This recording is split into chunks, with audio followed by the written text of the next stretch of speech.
अर्हन्तो मङ्गलं नित्यं सिद्धा जगति मङ्गलम् मङ्गलं साधवः सर्वे जैनधर्मोऽस्तु मङ्गलम् मङ्गलं देवसर्वज्ञं निर्ग्रन्थो गुरुमङ्गलम् मङ्गलं वीतरागश्रुत जैनधर्मोऽस्तु मङ्गलम् मङ्गलं भगवान् वीरो मङ्गलं गौतम प्रभु मङ्गलं स्थूलिभद्राद्या जैनधर्मोऽस्तु मङ्गलम् महादेव्या कुक्षिरत्नं शब्दजितर्वात्मजं राजचन्द्रमहं वन्दे तत्त्वलोचनदायकम् प्रभु तत्त्वलोचनदायकम्।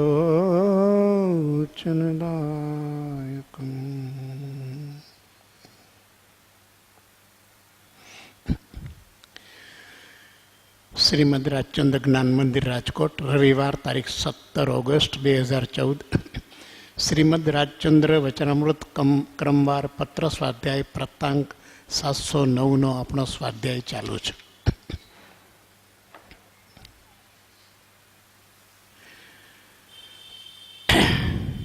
રાડજ ભાદરવા 1952. હે નાથ, કાં ધર્મોન્નતિ કરવારૂપ ઈચ્છા સહજપણે સમાવેશ પામે તેમ થાઓ, કાં તો તે ઈચ્છા અવશ્ય કાર્યરૂપ થાઓ. અવશ્ય કાર્યરૂપ થવી બહુ દુષ્કર દેખાય છે, કેમ કે અલ્પ અલ્પ વાતમાં મતભેદ બહુ છે અને તેના મૂળ ઘણા ઊંડા ગયેલા છે. મૂળ માર્ગથી લોકો લાખો ગાવ દૂર છે એટલું જ નહીં, પણ મૂળ માર્ગની જિજ્ઞાસા તેમને ઉત્પન્ન કરાવવી હોય તો પણ ઘણા કાળનો પરિચય થયે પણ થવી કઠણ પડે એવી તેમની દુરાગ્રહ આદિથી જડપ્રધાન દશા વર્તે છે. શરૂઆતની આ વાત આપણે વિચારી, કેટલું મંથન ચાલે છે માર્ગના ઉદ્ધારનું, સત્ય ધર્મને પ્રકાશિત કરવાનું. કેવી પરિસ્થિતિ છે કે લોકો લાખો ગાવ દૂર છે એ તો ઠીક, પણ એમને એ જિજ્ઞાસા ઉત્પન્ન કરાવવી હોય તો પણ દીર્ઘકાળ સુધી પરિચય કરવામાં આવે તો પણ એને કઠણ પડે એવું છે, કારણ કે જનસામાન્યની દુરાગ્રહ આદિથી જડપ્રધાન દશા વર્તે છે. કેવી સ્થિતિ છે? જડપ્રધાન. જડની જેમ કંઈ સમજે નહીં, કંઈ જ્ઞાનનો પ્રકાશ ઉલ્લાસિત થાય નહીં. એવી અવસ્થામાં છતાં પણ જો નાથની ઈચ્છા હોય તો ધર્મોન્નતિ કરવી છે એવો અંદરમાં એક ભાવ વર્તે છે. નાનપણથી જ આ એક ઈચ્છા હતી, સત્ય ધર્મનો ઉદ્ધાર કરવાની. તો એને માટેનું રોડમેપ, આખો સ્પષ્ટ માર્ગનો ઉદ્ધાર કેવી રીતે કરવો, વિતરાગ માર્ગનું, એનું સ્પષ્ટ દર્શન શ્રીમદ રાજચંદ્રજી પાસે હતું. એટલે એમણે લખ્યું, ઉન્નતિના સાધનોની સ્મૃતિ કરું છું. આ માર્ગ કદાચ કરવાનો, જો કાર્યરૂપ કરવાનો પ્રસંગ ઉપસ્થિત થાય તો એ માર્ગનો ઉદ્ધાર કેવી રીતે કરવો, ધર્મની ઉન્નતિ શી રીતે થાય, બહુ સ્પષ્ટ વિતરાગ કથિત માર્ગની ઉન્નતિ કેવી રીતે થાય. તો એને માટે એમણે 10 મુદ્દા લખ્યા છે. એટલું બધું એમનું વિઝન, જેને આપણે કહીએ દ્રષ્ટિ, બહુ સ્પષ્ટ છે. કોઈ અસ્પષ્ટ વાત, જનરલ ટોક જેને કહીએ કે આપણે આમ કરવું છે ને માર્ગનો ઉદ્ધાર કરવો છે ને બધું સારું કરવું છે ને, એમ વાત નહીં. બહુ સ્પષ્ટ સ્ટેપ બાય સ્ટેપ એક પોઈન્ટથી પોઈન્ટ બહુ આવું ક્લિયર પિક્ચર જેને આપણે કહીએ એવી ક્લેરિટી બહુ ઓછા લોકોમાં હોય છે. મુમુક્ષુને પણ પોતાના ધ્યેયની ક્લેરિટી નથી હોતી. મોટી મોટી વાતો હોય, આપણે આમ કરવું છે ને આપણે તેમ કરવું છે, પણ એને હી ઇઝ નોટ ક્લિયર. હેતુની બાબતમાં, લક્ષ્યની બાબતની અંદર ક્રિસ્ટલ ક્લિયર હોવું જોઈએ. જેમ ક્રિસ્ટલનો પદાર્થ છે એને કોઈ પણ જાતની સ્ફટિક જેવો ક્લિયર છે, એમ સાધકને, મુમુક્ષુને પોતાનું લક્ષ્ય ક્રિસ્ટલ ક્લિયર હોવું જોઈએ. Clarity of purpose and conviction of method, આ બે વસ્તુ બહુ જ અગત્યની છે. મારે શું કરવું છે એ બાબતમાં હું સ્પષ્ટ છું. પછી ગમે ત્યારે કંઈક સાંભળ્યું કોકનું, કંઈક સાંભળ્યું કોકનું, કંઈ થયું તો પ્રભાવિત જ થયા કરે અને પોતે ક્યાંથી ક્યાં ફેરફૂદડી ફેર્યા કરે. મુમુક્ષુનું લક્ષ્ય, સાધકનું લક્ષ્ય, એકવાર એને પોતાનો જીવનનો હેતુ બંધાઈ ગયો પછી એ બાકીના બધા વાતાવરણથી અપ્રભાવિત હોવો જોઈએ. કન્વિક્શન, એટલી બધી એને ખાતરી હોવી જોઈએ. નિશંકપણું એને આપણે કહીએ છીએ સમ્યક દર્શનમાં. નિશંક, માર્ગ બાબતમાં અને લક્ષ્ય બાબતમાં એને કોઈ શંકા નથી. બાકી જે ચાલતું હોય ભલે ચાલે, પણ મેં જે લક્ષ્ય નિર્ધારિત કર્યું છે ને એને માટેનો માર્ગ મેં જે સ્વીકૃત કર્યો છે એ બાબતમાં કોઈ અસમંજસતા નહીં. કોઈ અસમંજસતા નહીં. આમ કરવું ન કરવું, આ હશે નહીં હશે તેવું કશું જ નહીં. તો આ વાત એ બહુ મહત્વની છે. એટલે ઉન્નતિના સાધનોની દાન અને પરમ કૃપાળુ દેવના માર્ગે ચાલનાર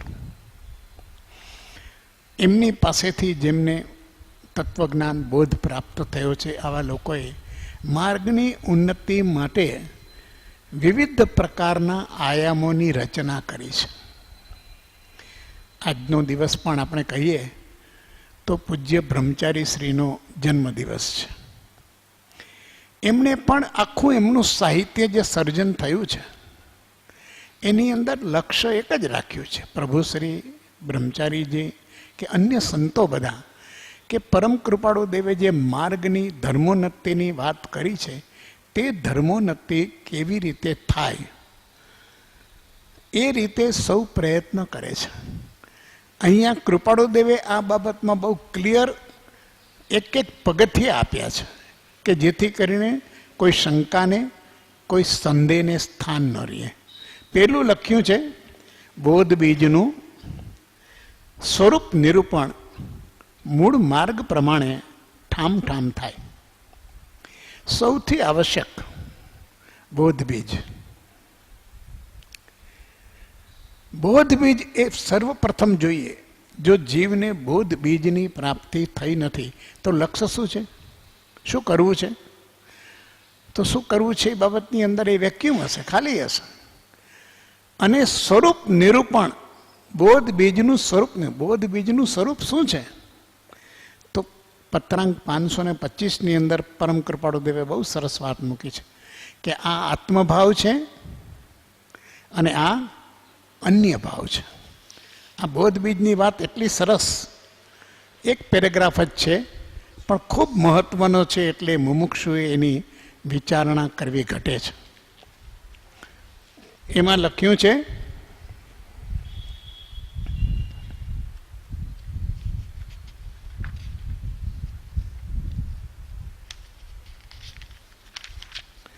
આ આત્મભાવ છે અને આ અન્ય ભાવ છે એવું બોધબીજ આત્માને વિશે પરિણમિત થવાથી અન્ય ભાવને વિશે સહેજે ઉદાસીનતા ઉત્પન્ન થાય છે અને તે ઉદાસીનતા અનુક્રમે તે અન્ય ભાવથી સર્વથા મુક્તપણું કરે છે. નિજ પરભાવ જેણે જાણ્યો છે એવા જ્ઞાની પુરુષને ત્યાર પછી પરભાવના કાર્યનો જે કંઈ પ્રસંગ રહે છે તે પ્રસંગમાં પ્રવર્તતા પણ તેથી તે જ્ઞાનીનો સંબંધ છૂટ્યા કરે છે, પણ તેમાં હિત બુદ્ધિ થઈ પ્રતિબંધ થતો નથી. કેટલી સ્પષ્ટ વાત લક્ષ્યની. એ કહે છે કે બે જ ભાવ જગતની અંદર સમજવાના છે. વ્યાખ્યાન સારના એકની અંદર 129માં બોલમાં કહે છે કે સ્વ અને પરને જે જુદા પાડે એ જે જ્ઞાન છે, એ જે સમજ છે, એ જ પ્રયોજનભૂત જ્ઞાન છે.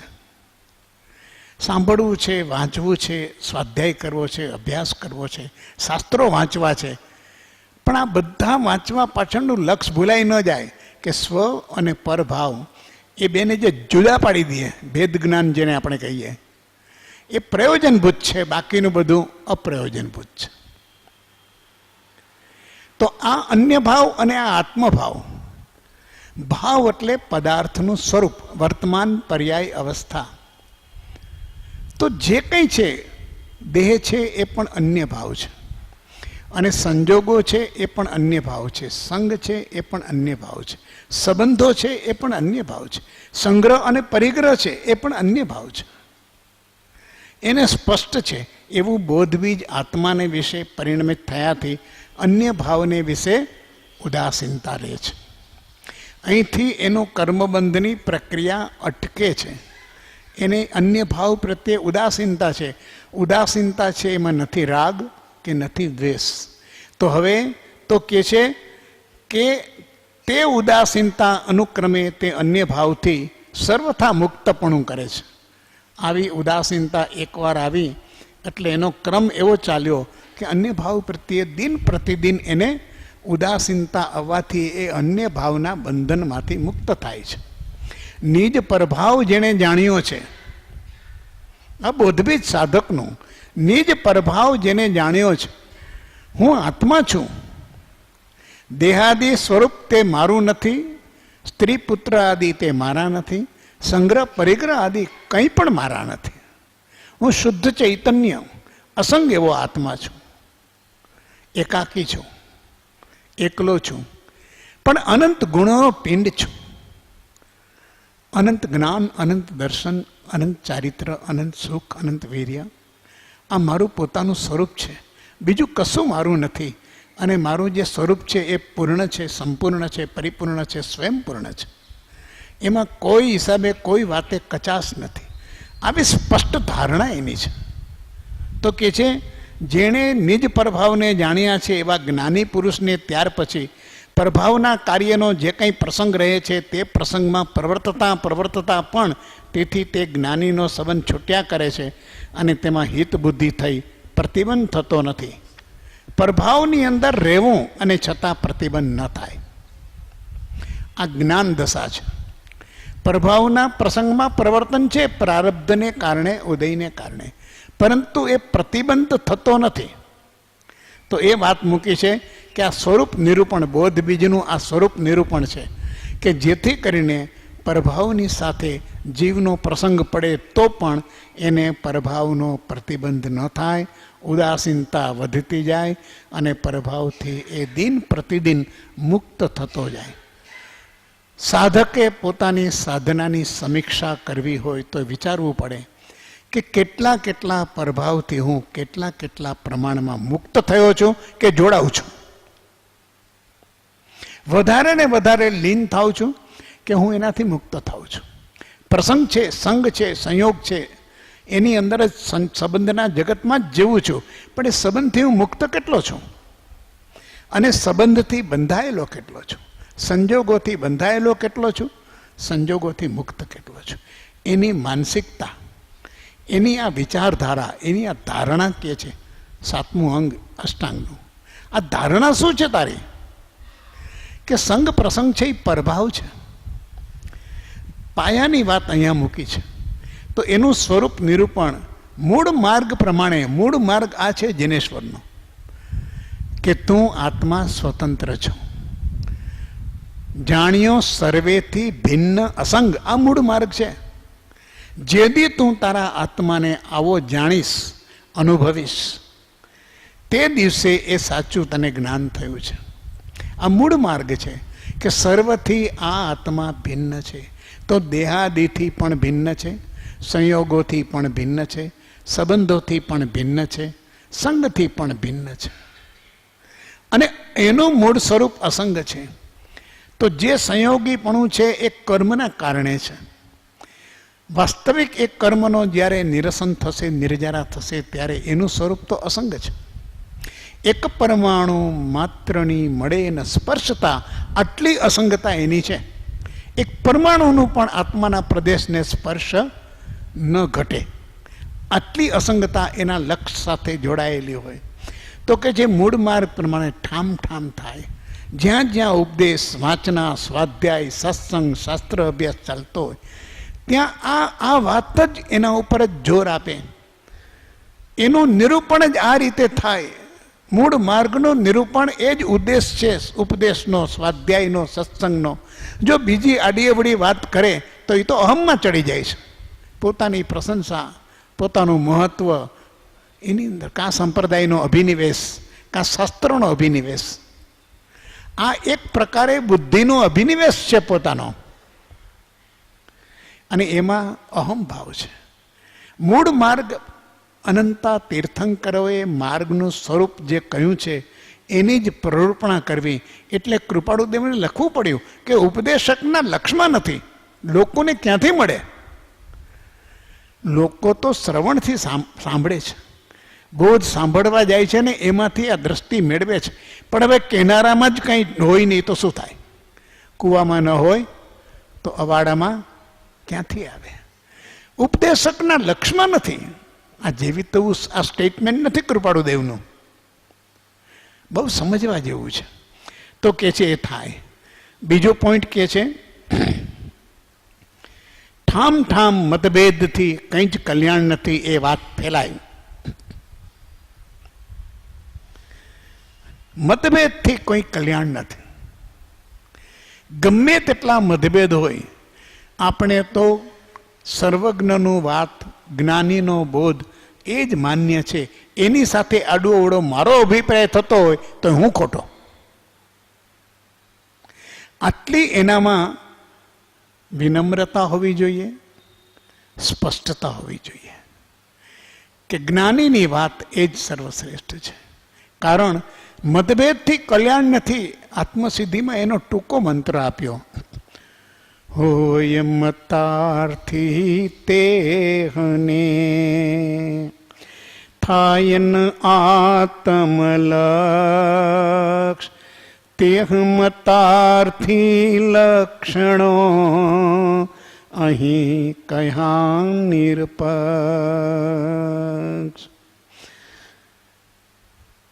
મતાર્થીનું આ એક મોટામાં મોટો દોષ છે, અવરોધ છે. એને આત્માનું લક્ષ્ય ન થાય. આત્મા સિવાય બાકીનાનું ઘણું થાય. એ ઘણી ઘણી વાત કરે આત્મા સિવાય. નહીં કશાય ઉપશાંતતા, નહીં અંતર વૈરાગ, સરળપણું ન મધ્યસ્થતા, એ મતાર્થી દુર્ભાગ. આ મતાર્થીનું મોટું દુર્ભાગ્ય તો જુઓ. આત્માનો લક્ષ્ય ન થાય, કશાયનું ઉપશાંતપણું નથી, વૈરાગ્ય નથી અંતરમાં, સરળતા નથી જીવનમાં, અને મધ્યસ્થતા નથી. જુદા જુદા જે કાંઈ અભિપ્રાય આવે છે એની મધ્યસ્થતા નથી. આ એનું દુર્ભાગ્ય છે.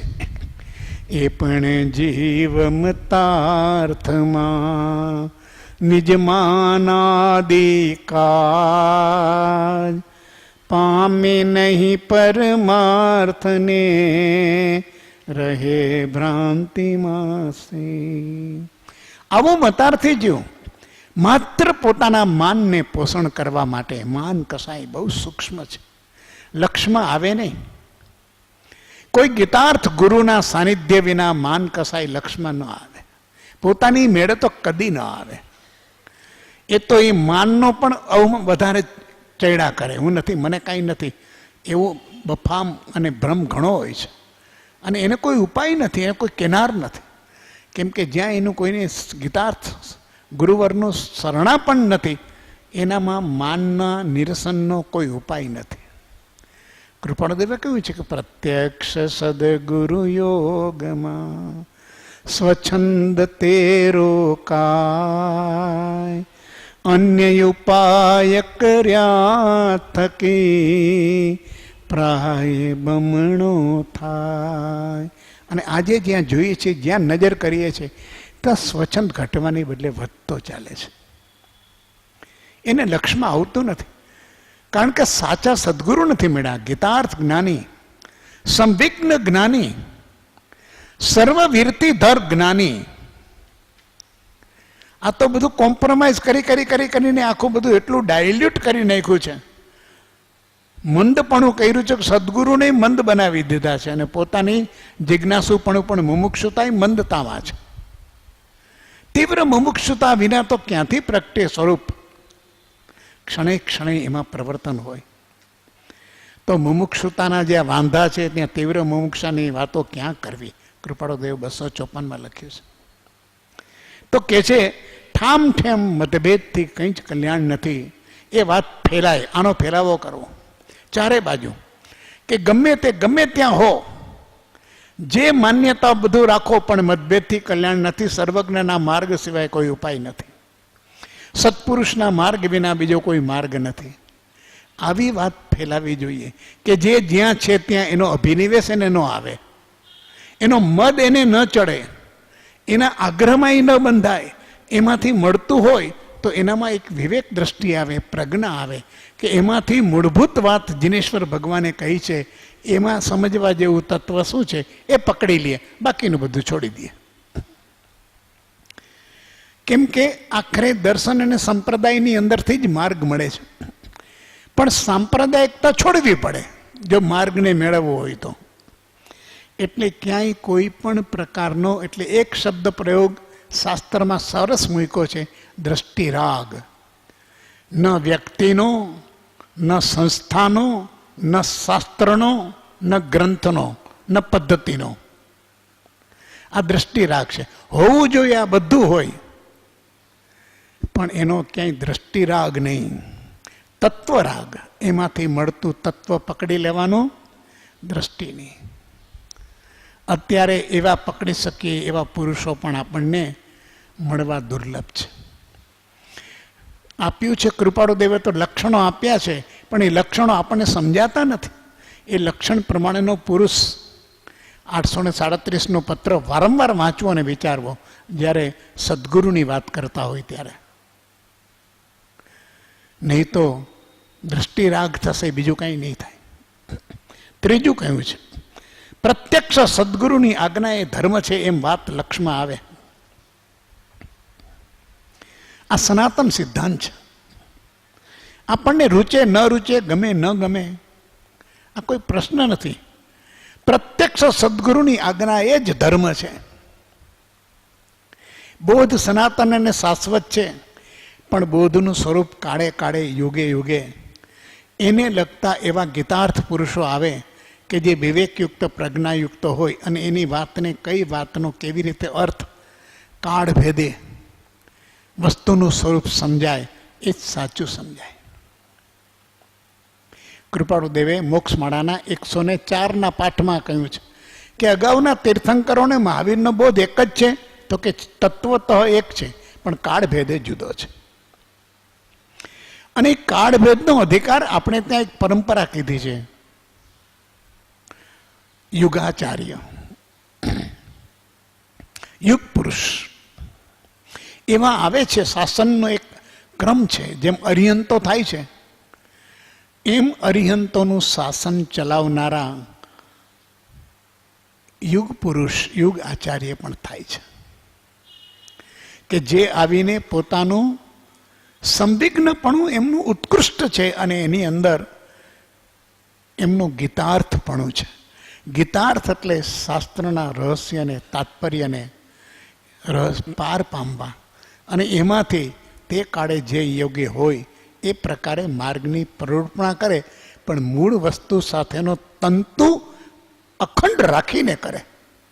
આ તંતુ છૂટવો ન જોઈએ. પોતાથી શરૂઆત ન થાય, પોતાથી માર્ગની કડી જોડાય, શરૂઆત ન થાય. ઘણી વાર સમજ ન હોય એટલે બોયલા કરે. આપણે તો શું બીજું કહી શકીએ? બસ આ ત્રિપુટીનો માર્ગ છે, કૃપાળુદેવ, પ્રભુશ્રી ને બ્રહ્મચારી, બસ એ સિવાય કોઈ માર્ગ નહીં. ત્રિપુટીનો ધર્મ છે. આવું બધું સ્વાધ્યાયના મંચ પરથી બોયલા કરે. અરે અનંતા જ્ઞાનીઓનો માર્ગ છે. એમણે તો તમને જોડી આપ્યા છે, એમણે શરૂ નથી કર્યું. એમનાથી માર્ગ શરૂ નથી થયો, પ્રારંભ નથી થયો. અને કૃપાળુદેવની વિશેષતા તો એ છે કે એમણે ગચ્છમતની કોઈ સ્થાપના જ નથી કરી. એમણે તો સ્પષ્ટ લખ્યું છે કે ધર્મ સ્થાપવાનું માન મોટું છે, તો પણ એ માનથી અમે તો દૂર જ છીએ. કારણ કે અધિકાર જ્યાં સુધી પ્રાપ્ત ન થાય ત્યાં સુધી આવો પરમ જ્ઞાની પણ માર્ગની સ્થાપના આવી રીતની સંપ્રદાયના રૂપમાં ન કરે, ગચ્છના રૂપમાં ન કરે. અને આ બધા પંથ ચલાવીને બેઠા છે, પંથ અને ઉપપંથ, અને માને છે કે આ સાચો છે અને એનાથી શરૂ થયેલો માર્ગ છે. એટલે પેલા એકનો માર્ગ હતો, પછી બેનો થયો, હવે ત્રણનો થયો, હવે પ્રશ્ન પૂછે તમે 2 વાળા કે 3 વાળા? જ્યાં જાઓ ત્યાં કેટલો અંધકાર છે, પ્રભુના માર્ગમાં પણ કેટલો અંધકાર છે. જ્યાં 2 વાળા હતા એ બધાને 3 વાળા કરો તો જ તમે સાચા, નહીં તો ખોટા. આ કોઈ ત્રિપુટીનો માર્ગ નથી, આ અનંતો માર્ગ છે, આ શાશ્વત માર્ગ છે, આ સનાતન માર્ગ છે. સનાતન જૈન ધર્મ એ સનાતન છે. પણ આ માર્ગનું સ્વરૂપ આ કાળને કારણે આવા મુમુક્ષુ અને આવા ભક્તો બધા અભિનિવેશવાળા અને દ્રષ્ટિરાગવાળા, એને સત્ય ક્યાંથી સમજાય અને પકડાય પણ ક્યાંથી? પણ પ્રત્યક્ષ સદગુરુની આજ્ઞા એ ધર્મ છે. એ વાત લક્ષમાં આવવી જોઈએ. લક્ષમાં એટલા માટે આવવી જોઈએ કે જ્યારે જ્યારે આ જીવનું કલ્યાણ થશે અંતિમ અવસ્થામાં, ત્યારે જરૂર કોઈ આવા સત્પુરુષની સમીપ જશે, એના સાનિધ્યમાં જશે. આપણે એવા સાનિધ્યમાં નથી તો આપણે હજી ઘણા ભવ બાકી છે. આ ભવનો હિસાબ કરવાની કાંઈ જરૂર નથી. કારણ કે માર્ગની, સાચા માર્ગની પ્રાપ્તિ જ્યાંથી કોઈ અટકો હોય તો પણ ધર્મનું સ્વરૂપ એને મળશે. એ આવો કોઈ પુરુષ પ્રત્યક્ષ મળશે ત્યારે જ મળશે. ત્યાં સુધી હજુ એવા પુરુષની કામના રાખવી, નિરંતર કામના રાખવી કે મને કોઈ આવો પ્રાપ્ત કરેલો પુરુષ મને મળે, જાગતો પુરુષ મને મળે. નથી તો ઉતાવળ નથી. હું મારી પરિપક્વતા કરીશ, મારી પાત્રતા બનાવીશ કે જેથી કરીને મને આવો કોઈ પુરુષ મળે. નિયમ છે, સત અને ઋતના નિયમ છે કે જીવની પાત્રતા જ્યારે પરિપક્વ થાય છે ત્યારે એને અનુરૂપ કોઈને કોઈ પુરુષનો યોગ એને નિમિત્ત નૈમિત્તિક યોગના કારણે મળે જ છે. માટે એણે આવી શ્રદ્ધા રાખવી જોઈએ. આ પણ એક તત્વ શ્રદ્ધાનો વિષય છે. પણ પ્રત્યક્ષ સદગુરુની આજ્ઞાથી જ ધર્મ થાય અને એ વાત લક્ષમાં આવે. કૃપાળુદેવે કહ્યું છે, બહુ ગહન છે. લોકો પોતાની રીતે પોતાનો અર્થ કરે તો આપણે એને કંઈ રોકવા ન જઈએ.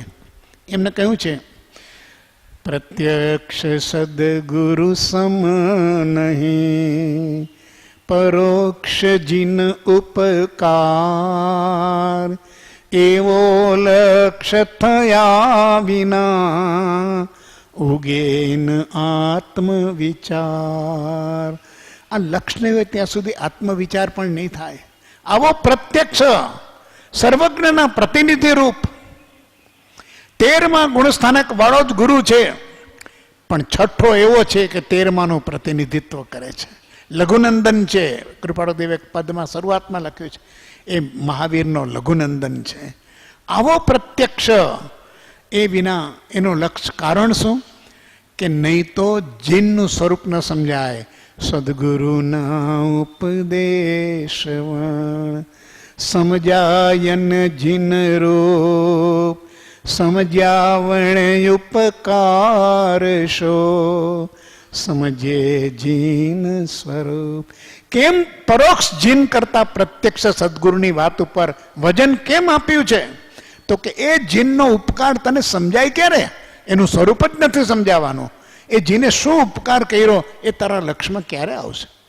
સદગુરુ વિના એ જીનેશ્વરનો ઉપકાર કોઈ સમજાવી શકે નહીં. આ સદગુરુ એવો છે, છઠ્ઠા ગુણસ્થાનક હોવા છતાં નિત્ય કૈવલ્ય દશાનો ઉપાસક છે.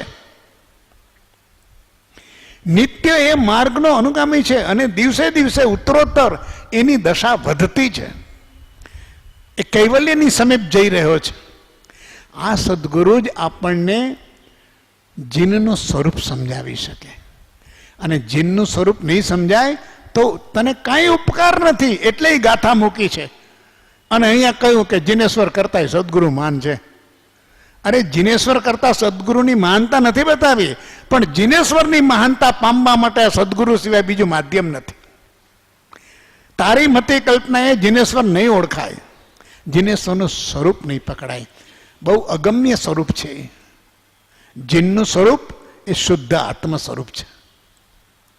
આત્મસિદ્ધિની એ 10મી ગાથાના વર્ણનમાં કૃપાળદેવે લખ્યું છે કે જીનનું સ્વરૂપ એ શુદ્ધ આત્મ સ્વરૂપ છે, નિજ સ્વરૂપ છે.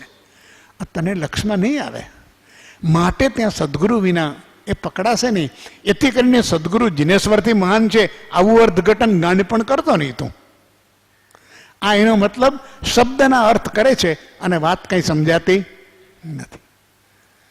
આ જેને કહે ને માસ્તર છે, માસ્તર કવિતાનું વર્ણન કેવું કરે? પિંજર જૂનું થયું અને હંસલો ઉડી ગયો, એ બધું હાલે.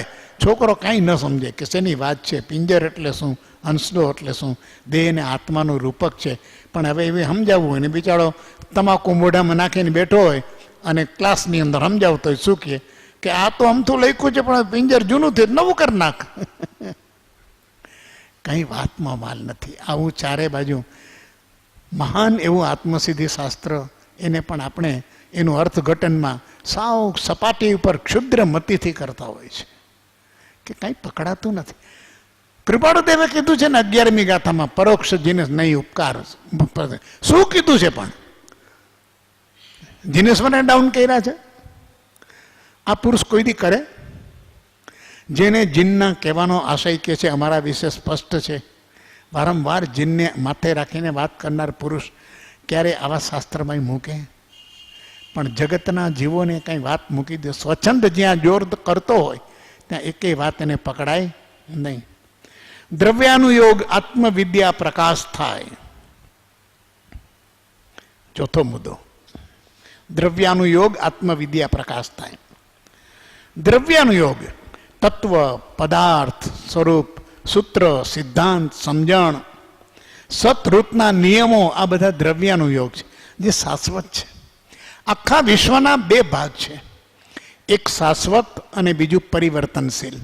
આ જગતની અંદર પૂતગળનું જે પરિવર્તન થાય છે એ પરિવર્તનશીલ જગત છે અને તત્વો શાશ્વત છે. આ તત્વ સમજાય. આશ્રવ, સંવર, પુણ્ય, પાપ, આ બધા શાશ્વત તત્વો છે કે આમ કરવાથી આમ થાય, આમ કરવાથી આમ થાય. અને જગતના બાકીના દ્રવ્યો છે એ સતત પરિવર્તનશીલ જગત છે. એની અંદર જગતના જીવોને દ્રવ્યાનુયોગનો અભ્યાસ થવો જોઈએ. આત્મા દ્રવ્ય નિત્ય છે, પર્યાય પલટાય. આત્મા દ્રવ્યથી નિત્ય છે, પછી પર્યાયથી એ મનુષ્ય પર્યાયમાં છે, તિર્યંચ પર્યાયમાં છે, દેવ પર્યાયમાં છે, નારકી પર્યાયમાં છે, એ સંબંધની પર્યાયમાં, પિતાની પર્યાયમાં છે, પુત્રની પર્યાયમાં છે, ભાઈની પર્યાયમાં છે, કાકાની પર્યાયમાં છે, મામાની પર્યાયમાં છે. આ પર્યાય પલટાય, પર્યાય બદલતી રહીએ. આ એનું સ્વરૂપ ક્યારેય નથી. એનું સ્વરૂપ તો આત્મા શુદ્ધ ચેતન છે. આ એનું શાશ્વત સ્વરૂપ છે. અને આ કાકો મામો એ એનું બદલાતું સ્વરૂપ છે. ભાઈ બહેન, પતિ પત્ની, પુત્ર પિતા, આ એનું બદલાતું સ્વરૂપ છે. એને દ્રવ્યાનુયોગ સમજવાનો છે કે આ જગત, આ વિશ્વ એ તત્વનો પિંડ છે, તત્વનો સમૂહ છે. અને તત્વ તત્વ જ રહે છે અને બાકીના જે છે એ બદલાતા જાય છે. તો સંસાર અનિત્ય છે. 12 ભાવનામાં પેલી ઓળખાણ કરાવી કે સાહેબ આવો છે તો એ અનિત્ય ક્યારથી છે? સંસાર ક્યારથી છે? તો કે જ્યારથી તું છો ત્યારથી. સંસાર ક્યાં સુધી રહેશે? તો જ્યાં સુધી આ રહેશે અને આત્માઓ ત્યાં સુધી રહેશે. સંસારને એક અપેક્ષાએ અનાદિ અને અનંત પણ કીધો છે પ્રવાહથી, અને છતાં અનિત્ય છે. આ વ્યાખ્યા કઈ સમજાય? અનાદિ અનંત કહેવા છતાં એ પાછો અનિત્ય છે. એટલે એના સ્વરૂપ બદલાતું છે, એનું સ્વરૂપ સ્થિર નથી. પદાર્થનું સ્વરૂપ કોઈ સ્થિર નથી. દેહનું સ્વરૂપ સ્થિર નથી. દેહ ઉત્પન્ન થાય, દેહની વૃદ્ધિ થાય, દેહ રોગી નિરોગી થાય, દેહ શિથિલ થાય, જર્જરિત થાય, જીર્ણ શીર્ણ થાય અને દેહનો નાશ થાય. એના કેટલા પરમાણુઓનો પિંડ ત્યારે શરીર બન્યું, એ બંધાણું અને પાછા એ પરમાણુ બધા છૂટા પડી ગયા અને એ શરીરનો નાશ થયો ત્યારે પ્રત્યેક પરમાણુ પોતપોતાના સ્વરૂપમાં ચાલ્યું ગયું. આવી પ્રક્રિયા આત્માની બાબતમાં બને ખરી? તો આત્મા અજન્મા છે, અજર છે, અવિનાશી છે. એનો જન્મ નથી થતો, એનું બંધારણ થતું નથી. અસંખ્યાત પ્રદેશી આ આત્મા અનંત કાળ સુધી રહેવા છતાં પણ એનો એક પ્રદેશ પણ હાનિ વૃદ્ધિ થઈ નથી, ઓછો વધતો થયો નથી, ક્યાંય ઘસાયો નથી, ક્યાંય ભૂલાયો નથી. સમતા શબ્દથી કૃપાળુ દેવે આત્માનું આ નિત્ય સ્વરૂપ સમજાવ્યું છે, શાશ્વત સ્વરૂપ સમજાવ્યું છે, સનાતન સ્વરૂપ સમજાવ્યું છે. દ્રવ્યાનું યોગ જ્યારે એના અભ્યાસ કરવામાં આવે ત્યારે શાશ્વત શું એ સમજાય અને બદલાતું શું એ સમજાય. બદલાય છે તે હું નહીં, પરિવર્તન થાય છે તે હું નહીં. હું પરિવર્તનને જાણનારો, હું પરિવર્તનને જોનારો એનાથી ભિન્ન છું. હું જ્ઞાતા છું, હું દ્રષ્ટા છું, હું આખો જગત જોઉં છું પણ જગતથી ભિન્ન છું. હું જગતના તમામ જ્ઞેયને જાણું છું પણ હું એનાથી ભિન્ન છું.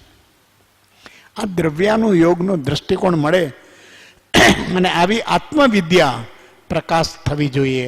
જ્યાં જ્યાં પ્રસંગો બને ત્યાં એવી પ્રકારની દ્રવ્યાનુયોગની વાતોથી જગતના જીવોને તત્વદ્રષ્ટિ મળે એવો પ્રયત્ન કરવો જોઈએ.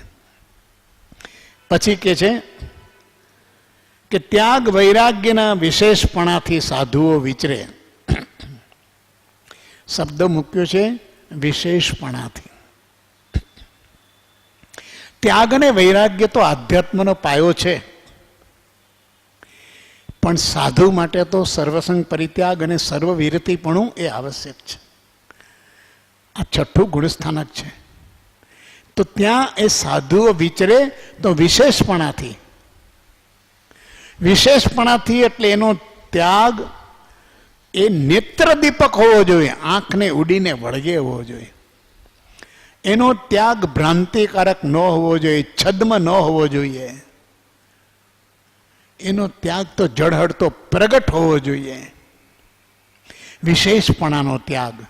અને એવા ત્યાગ વિશેષપણાથી પ્રગટે એટલે જ્ઞાનીઓએ સાધુ ધર્મના અમુક આચાર એવા આપ્યા છે કે જેમાં કોઈ ફેરફાર ન ચાલે, એમાં કોઈ બદલ સંભવિત નથી. સાધુ છે એ પાદચારી છે અને એ વિહારી છે. એટલે એક સ્થાન ઉપર સ્થિર રહેતો નથી. નવકલ્પ વિહારની આજ્ઞા છે.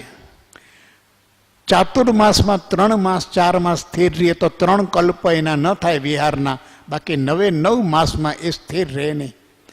અને એ વિહારી છે તો પાદચારી છે. એ વાહનનો ઉપયોગ ન કરે. ગમે તેટલું તર્ક લગાવો, ગમે તેટલી આપણે જેટલી દલીલ કરવી એ કરો, ભગવાનની આજ્ઞા છે સાધુ પાદચારી, સાધુ લોચધારી અને સાધુ ભિક્ષાચારી. આ 3 એના પાયાના ધર્મો છે. ધર્મના નામે જેટલી વાતો કરવી એટલી કરો, ઉચ્છૃંખલતાથી, સ્વચ્છંદથી અને આસાધના કરીને. સર્વજ્ઞની જ્ઞાનીઓના માર્ગની આસાધના કરો. નિશ્ચિત છે એને સાધુપણું સ્વીકાર્યું છે, પાદચારીપણું એને પ્રતિજ્ઞા લીધી છે. એ વિહારી છે. એ ભિક્ષાચારી છે. એ ક્યાંય ખુરશી ટેબલ ઉપર કોઈના ઘરે બેસે ને કોઈને પીરસે. આ સાધુનો કલ્પ નથી, નથી ને નથી, કોઈ કાળમાં નથી. એને યુગ ધર્મ કરીને ખોટે ખોટો બચાવ કરીને આપણે આસાધનાના પાપના ભાગીદાર ન થવાય. ભલે વિદ્વાન હોય, સરસ બોલતો હોય, સો વોટ, ભાષણ સારું કરે એથી શું? અને એ લોચધારી છે. એને કેસ લુંચન કરવું પડે 12 મહિનામાં 2 વાર. આ એના પાયાના લક્ષણ બતાવ્યા છે. સમાજ એને આનાથી ઓળખે છે. આ એનો વિશેષપણું છે વૈરાગ્યનું, કે એનો વૈરાગ્ય કેવો તીવ્ર છે. આ એના વૈરાગ્યને તો ઝાંખપ આવવી જોઈએ નહીં. એ વિતરાગનો પ્રતિનિધિ છે, વિતરાગનો સાધુ છે, સંપ્રદાયનો સાધુ નથી. અમારા સંપ્રદાયમાં તો આમ હાલે, અમારા સંપ્રદાયમાં આમ હાલે. તારો સંપ્રદાય જે હોય તે વિતરાગનો સાધુ છો. વિતરાગની આજ્ઞા પ્રમાણે ચાલતો સાધુ છે. વિતરાગની આજ્ઞા શું છે? પંચ મહાવ્રત એનું સ્વરૂપ શું છે? અને એના જાવ જીવના પ્રત્યાખ્યાન કરમી ભંતેમાં કર્યા છે ત્યારે એને પ્રતિજ્ઞા શું લીધી છે? મુનિશ્રી એક પત્ર લખ્યો, એની અંદર કૃપાળુદેવ એને કેટલો ઠપકો આપ્યો અને ગુરુ પાસે જઈને ભૂલનું પ્રાયશ્ચિત માંગવાનું કીધું. અંબાલાલને કીધું કે ન જાય તો તમે લઈ જાજો. એને કહ્યું કે મુનિ, તમે પચખાણ શેના લીધા છે? ત્યારે આ આગાર રાખ્યો તો, જો ન રાખ્યો હોય તો એ પણ પત્રાચાર પણ સાધુને માન્ય નથી. સાધુના વ્યવહારમાં કૃપાળુ દેવ જેવો પુરુષ આ મુનિને બતાવે છે કે પત્રાચારનું પણ આ તમારું સ્ખલના માન્ય નથી. વિતરાગની આજ્ઞાથી પર છે.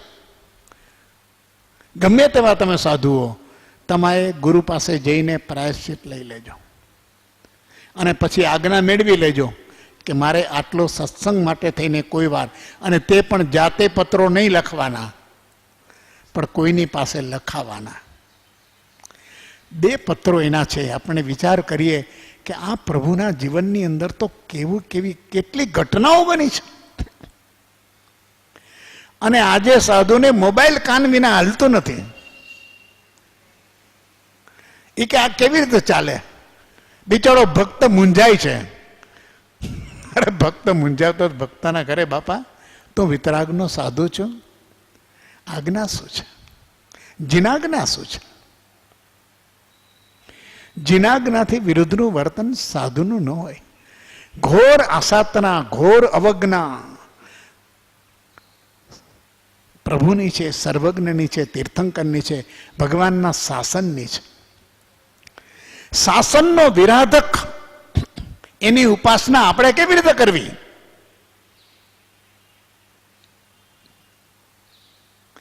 અને અનંતાનુબંધીનો પ્રકાર સંસારમાં નથી, વધારે આમાં છે. આ પકડાતું નથી કે આ તો સંસાર છોડીને અનંતાનુબંધીમાં પ્રવેશ થઈ ગયો. આના કરતા સંસાર શું ખોટો? બહુ મુસીબત છે. ત્યાગ વૈરાગ્યના વિશેષપણાથી સાધુઓ વિચરે. આ વિશેષપણું શબ્દ છે એ જિનેશ્વરની આજ્ઞા અનુસાર છે. એ કહ્યું છે એમાં ક્યાંય કોઈ પણ પ્રકારનો અપવાદ કર્યા વિના, કોઈ પણ પ્રકારનો આગાર જાતે પોતે નક્કી કરીને કરવો એ વિના આ વિશેષપણું છે. પછી કે છે નવ તત્વ પ્રકાશ. છઠ્ઠી ઉન્નતિના સાધનોમાં કહ્યું છે નવ તત્વ પ્રકાશ. માર્ગ તો ઘણો છે, જ્ઞાન અનંત છે, શાસ્ત્રો અસંખ્ય છે અને જ્ઞાનીઓની પરંપરા પણ અનંત છે. સૌએ પોતપોતાની શૈલી પ્રમાણે પોતાના જ્ઞાનનો જેટલો ઉઘાડ છે એના પ્રમાણે શાસ્ત્રોની રચના કરી છે. ક્યાંક કોઈ નય ઉપર શાસ્ત્રો લખાયા છે, ક્યાંક કોઈ સાધનની વિશેષતા ઉપર શાસ્ત્રો લખાયા છે, ક્યાંક નયને નિશ્ચયને ધ્યાનમાં રાખી શાસ્ત્રો લખાયા છે, ક્યાંક વ્યવહારને ધ્યાનમાં રાખીને શાસ્ત્રો લખાયા છે. પરંતુ આખો માર્ગ સમજવો હોય તો આ જ્ઞાની પુરુષોએ એનું સંક્ષિપ્ત સ્વરૂપ પણ આપી દીધું છે કે આ બધુંય તું ન કરતો ચાલશે. તારી પાસે એટલો અવકાશ ન હોય તો ચાલશે.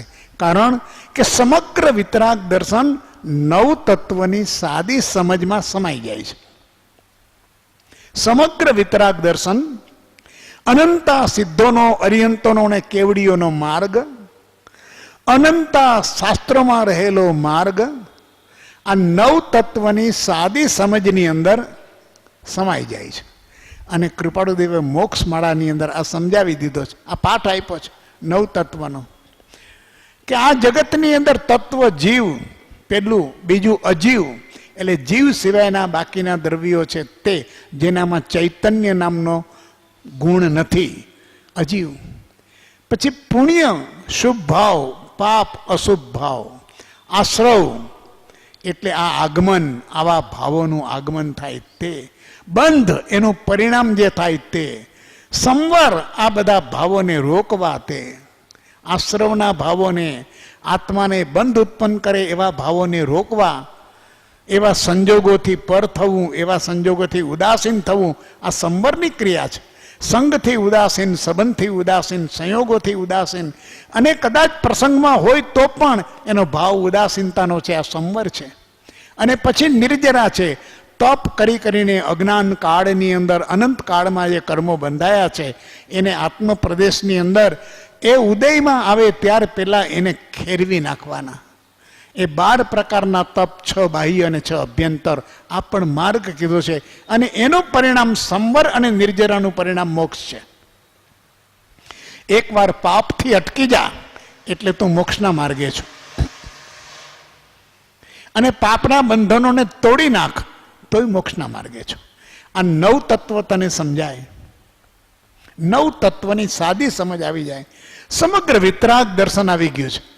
પછી આ ગ્રંથ શું ને આ ગ્રંથ શું ને એમાં કદાચ નહીં વંચાયું, નહીં સમજાયું, નહીં પકડાયું, કંઈ વાંધો નહીં, ચિંતા કરીશમાં. કૃપાળુ દેવ કે ધર્મની ઉન્નતિ કરવા માટેના સાધનની અંદર જગતના જીવોને એની જે સામાન્ય ભૂમિકા છે એમાંથી 9 તત્વ, કે કોઈ પણ ક્રિયા થાય છે એ આશ્રવ છે કે સંવર છે, આટલું વિચારી લે.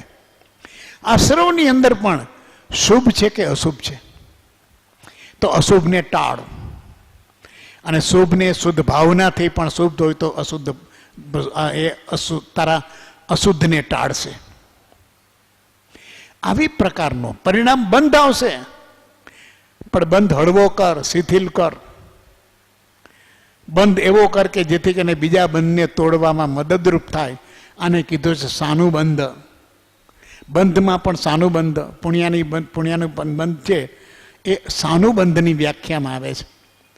સાતિશય બંધ કીધો છે એને, સાતિશય બંધ. પરંપરાએ મુક્તિ તરફ લઈ જાય. બંધ છે પણ પરંપરાએ જીવને મનુષ્ય ગતિ પ્રાપ્ત કરાવે, સંયમ પ્રાપ્ત કરાવે, સદગુરુનો યોગ કરાવે, સાધના કરાવે.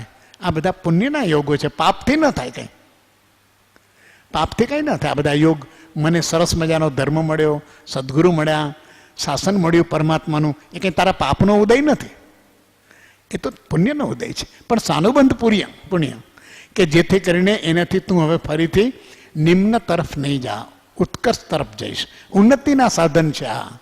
તો આ 9 તત્વનો સામાન્ય બાળકોને પણ અભ્યાસ કરાવવો હોય તો જાજુનો પણ એને બેઝિકમાં આ 9 તત્વનો અભ્યાસ બરાબર થવો જોઈએ.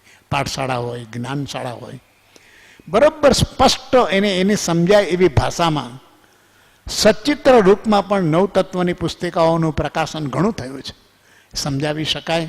અને એને 9 તત્વ બતાવી દઈએ તો આખા જીન દર્શનનો સાર એને સમજી જાય. પછી વિસ્તાર છે એ તો એનો ક્ષયોપસમ છે, વિસ્તાર છે એ એનો ઉઘાડ છે, વિસ્તાર છે એની જિજ્ઞાસા છે. એ ધીરે ધીરે થશે. પ્રાથમિકની અંદર આ 9 તત્વની સમજ પ્રત્યેક જીવને આવે એવી જરૂર છે. સાધુ ધર્મ પ્રકાશ, કારણ કે માર્ગનો જે પ્રભાવ છે એ સાધુઓના ચારિત્રથી છે. સાધુઓ માર્ગના પ્રવર્તક છે, એટલે સાધુ ધર્મ જ હોવો જોઈએ. સાધુ ધર્મ અને ગૃહસ્થ ધર્મ મિક્સ નહીં થવો જોઈએ. એટલે પછી આવે છે શ્રાવક ધર્મ પ્રકાશ. તો સાધુ ધર્મ અને શ્રાવક ધર્મ એ બંને ધર્મ છે, પણ બંનેની અંદર ભિન્નતા છે, પણ ભાવની નહીં, આચારની. ભાવ તો ઉત્કૃષ્ટ છે. પુણ્યો શ્રાવક એ શ્રાવક ધર્મમાં છે, સુલસા એ શ્રાવક ધર્મમાં છે. ભગવાન મહાવીરના બધા શ્રાવકો અને શ્રાવિકાઓ શ્રાવક ધર્મમાં છે, અને એના સાધુઓ અને સાધ્વીઓ એ સાધુ ધર્મમાં છે. પણ ભાવની અપેક્ષાએ તો બધા એકબીજાને ટક્કર મારે એવા છે, કોઈ ઓછા નથી. પુણ્ય શ્રાવકનું પણ ભાવધારા જરાય ઓછી નથી કે ગૌતમને સંશયમાં મૂકી દીધા. આ રીતે સાધુ ધર્મ તો એ ધર્મ છે, એ બાહ્ય આચારનું સ્વરૂપ છે.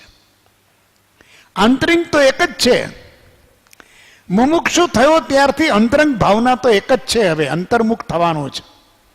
કૃપાળુ દેવે એટલા માટે મોક્ષના ઉપાયમાં પહેલો ઉપાય આપી દીધો. કર્મ ભાવ અજ્ઞાન છે, મોક્ષ ભાવ નિજવાસ, અંધકાર અજ્ઞાન સમ, નાશે જ્ઞાન પ્રકાશ. મૂળ તો આ વાત છે કે બહિર્મુખતા છોડીને આચાર્ય યોગેન્દુ દેવીએ પણ એ બધાએ આત્માના 3 વિભાગ કીધા છે, અવસ્થા કીધી છે. આ 3 અવસ્થામાં એક બહિરાત્મા જે પોતાની ઇન્દ્રિયોથી બહારના જગતની અંદર જીવે છે, બીજો અંતરાત્મા ઇન્દ્રિયોના વેપારને જે સમાવી લે છે, સંક્ષિપ્ત કરે છે અને પોતાના સ્વરૂપનો વિચાર કરે છે, તત્વનો વિચાર કરે છે, એ અંતરાત્મા છે. અને પછી પોતાના આવરણો દૂર કરે છે, એ પરમાત્મા છે. જે શુદ્ધ ચૈતન્ય સ્વરૂપ જે અનુભૂતિમાં આવે છે, એ પરમાત્મા છે. જે બહિર્મુખ આત્મા છે એ જ પરમાત્મા છે, જે અંતરાત્મા છે એ જ પરમાત્મા છે. પણ અંતરાત્મા અવસ્થા પ્રાપ્ત કર્યા વિના અંતરાત્મા પરમાત્માપણું પ્રાપ્ત થતું નથી. એટલે અહીંયા સાધુ ધર્મ એ અંતર્મુખી માર્ગ છે. ગ્રહસ્થની અંદર હજી કદાચ ક્યાંક બહિર્મુખતા દેખાય, પણ સાધુ તો અંતર્મુખી છે. તો આવો સાધુ ધર્મનો પ્રકાશ થાય અને શ્રાવક ધર્મનો પ્રકાશ થાય. જ્યાં ત્યાં હાલો દીક્ષા લઈ લો ને દીક્ષા આપી દો ને 25 દીક્ષા થઈને 26 દીક્ષા થઈને 28 થઈને 32 થઈ. સાધુ ધર્મનો પ્રકાશ કેટલો થયો એનો વિચાર કરો. અને શ્રાવક ધર્મની અંદર પણ ગમે તેટલા અનુયાયી થઈએ, પણ ભગવાનની જીનાજ્ઞા પ્રમાણે શ્રાવક ધર્મ સાધુ ધર્મની અંદર 10 લક્ષણી ધર્મ છે, અષ્ટ પ્રવચન માતાનો ધર્મ છે. કોઈ પૂછે કે સાધુ ધર્મ કયો, તો શ્રેષ્ઠ અષ્ટ પ્રવચન માતા, 5 સમિતિ અને 3 ગુપ્તી. 3 ગુપ્તીમાં જ રહેવું, ન ચાલે તો સમિતિ સહિત વર્તન કરવું. 10 લક્ષણો ધર્મ છે એના, તત્વ 10, એની પ્રકારે સતત એની આરાધના, એ 10 લક્ષણી ધર્મ સાધુનો છે. શ્રાવકની અંદર 12 વ્રત છે, એની અંદર 10-11 પ્રતિમા છે, એની ધારણ કરે, એની અભ્યાસ કરે, ઉત્તરોત્તર એ ચડતો જાય. ધારી 11 પડીમાં ધારી અને અણુવ્રત એના પાયામાં છે, જેમ સાધુના પાયામાં મહાવ્રત છે. તો આ સાધુ ધર્મ છે. પંચ મહાવ્રત, અષ્ટ પ્રવચન માતા અને એનો 10 લક્ષણી ધર્મ. એમ શ્રાવકની અંદર અણુવ્રત, 5 અણુવ્રત, ત્યાર પછી 12 વ્રત વિરમણના વ્રત છે. બધું અટકો પરિગ્રહથી વગેરેથી વિરમણ વ્રત. અને પછી આવે છે એના પડીમાં. હવે એક ચડતી પાયરી ચડવા માંડો. આ બધું થયા પછી 14 ગુણ સ્થાનક તો બધા માટે કીધા છે, પ્રત્યેક સાધક માટે આવી ગયા. પણ એની શરૂઆત થાય છે 14 ગુણ સ્થાનકમાં. એ દેશવીરતી પછી સર્વવીરતીથી આખો માર્ગનો ઉર્ધ્વારોહણનો ક્રમ થાય છે. તો સાધુ ધર્મ અને શ્રાવક ધર્મ આંતરિક દ્રષ્ટિએ બંને ધર્મ સમાન છે, મુક્તિ માટેના જ છે. પણ વ્યવહારની અપેક્ષાએ બંનેનો થોડો ભેદ છે. અને પછી કૃપાળુએ કહ્યું છે વિચાર.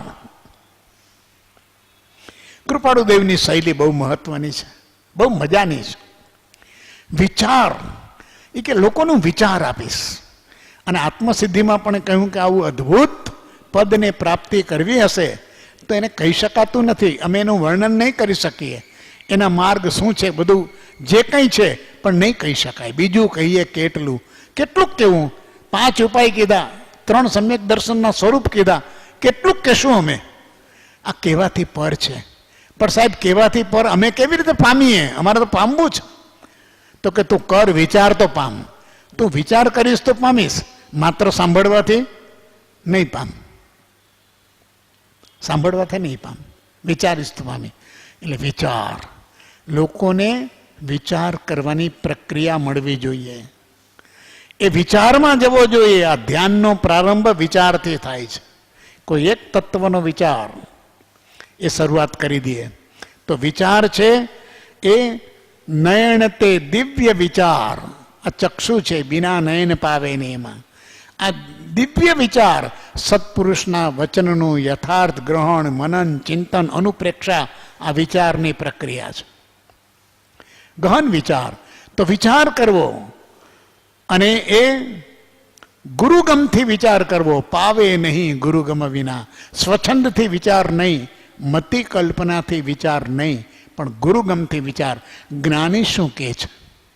જ્યારે પોતાને વિચાર કરવો છે ત્યારે એના માપદંડ લઈને બેઠો છે કે આ બાબતમાં કંઈ આવે તો આપણે કે કૃપાળુદેવે શું કહ્યું છે, આગમમાં શું કહ્યું છે, જ્ઞાની પુરુષોએ શું કહ્યું છે, આનંદગંજીએ શું કહ્યું છે, યશોવિજયજીએ શું કહ્યું છે. આ વિચાર. અને પછી લખ્યું છે ઘણા જીવોને પ્રાપ્તિ. આ છેલ્લું એને મૂક્યું છે કે આ જે સાધન છે એવી રીતે ફેલાવવા છે કે જેથી કરીને કોઈ માર્ગ સંપ્રદાયમાં અટવાઈ ન જાય. દાર્શનિક રૂપે માર્ગનું સ્વરૂપ કેવું છે? એક હાથ નોંધમાં આવે છે કે આ જીનમત એવો છે કે સંપ્રદાયમાં ઢાળવો કઠણ છે અને દર્શનની વ્યવસ્થા એવી છે કે ઝાઝા લોકોને એનો લાભ ન થાય. કૃપાળુદેવની ઉન્નતિની યોજના એવી છે કે ઘણા જીવોને પ્રાપ્તિ, કે સાધનો પણ કેવા છે પણ એને સંપ્રદાય કે ગચ્છમાં બાંધવા નથી. અને વધુને વધુ દાર્શનિક રીતે માર્ગનું શુદ્ધ સ્વરૂપ કેવું છે કે જેથી ઘણા જીવોને એની પ્રાપ્તિ થાય. લક્ષ્ય એવો છે કે પંથ સંપ્રદાય ગત સંઘ સંઘાડામાં જગતના જીવોને જોડવા નથી, પરંતુ એનાથી મુક્ત રહી શકે અને વિચાર કરી શકે એવી પ્રકારના બોધ બીજના મૂળ સ્વરૂપના આધાર ઉપર આ નિરૂપણ થાય, જેથી કરીને ઘણા જીવોને પ્રાપ્તિ થાય. અદ્ભુત વાત આ 10 સાધનોની કરી છે. કૃપાળુદેવને પોતાના જે કંઈ માર્ગ પ્રકાશિત કરવો તો નાનપણથી યથા હેતુ જે ચિત્તનો